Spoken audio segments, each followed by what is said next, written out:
দেখতেই পাচ্ছেন ইতিমধ্যে আলোচিত জনি দাস হত্যাকারীর মূল আসামিকে গ্রেপ্তার করেছে পুলিশ প্রশাসন। দর্শক দেখতেই পাচ্ছেন হবিগঞ্জের দেওনাথসার বাড়ি এলাকায় ছুরির আঘাতে নিহত জনি দাসের মূল আসামি মাত্র কয়েকদিনের ভিতরেই কিন্তু গ্রেপ্তার করতে সক্ষম হয়েছে হবিগঞ্জ জেলা পুলিশ।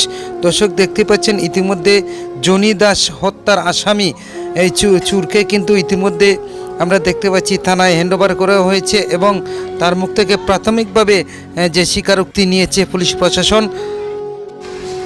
এই জনি দাস হত্যার মূল আসামি চুর গ্রেপ্তার হওয়ার সাথে সাথেই শান্তির নিঃশ্বাস ফেলেছে হবিগঞ্জ শহরবাসী। দর্শক ইতিমধ্যে দেখতে পাচ্ছেন যে জনি দাসের যে আসামি মূল আসামি হত্যাকারীর আসামিকে থানায় দেখার জন্য কিন্তু হবিগঞ্জের বিভিন্ন অঙ্গ সংগঠন এবং সাধারণ মানুষ আমরা দেখেছি ভিড় করেছে থানায় ওকে এক নজর দেখার জন্য।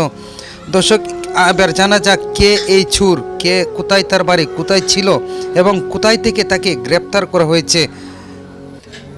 এই জনির আসামিকে ধরা হয়েছে হবিগঞ্জ কামরাপুর ব্রিজ থেকে।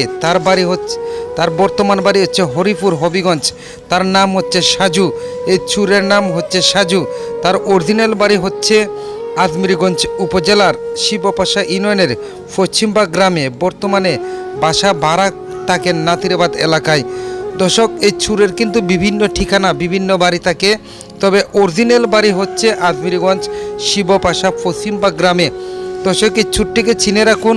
সে অনেক দূর থেকেই এসে আমরা দেখেছি হবিগঞ্জের বিভিন্ন প্রান্তে আনাচে কানাচে এইভাবে চুরি করে যায় এবং সেই দিন সেই ঠিক চুরির ঘটনায় সে ফেঁসে যায় এবং সে বাঁচতে চুর নিজেকে বাঁচাতে জনি দাসকে ছুরি দিয়ে আঘাত করে এবং তার বড় ভাইকে ছুরি দিয়ে আঘাত করে সেই জনি দাস ছুরির আঘাতে মৃত্যুবরণ করে। দর্শক সবাই হবিগঞ্জবাসীর প্রত্যেকটা মানুষ কিন্তু আজ শান্তির নিঃশ্বাস ফেলছে যে আলোচিত জনি দাস হত্যার মূল আসামি গ্রেপ্তার হয়েছে এবং প্রশাসনের প্রতি অনেকেই ধন্যবাদ জানিয়েছেন এত অল্প সময়ের ভিতরে জনি দাসের মূল আসামিকে গ্রেফতার করার জন্য।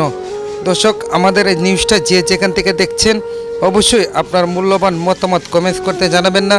আমাদের এই চ্যানেলটি ইউটিউবে দেখতে টাইপ করুন SK TV news channel Habiganj, তাহলে ইউটিউবে আমাদের নিউজটি পেয়ে যাবেন।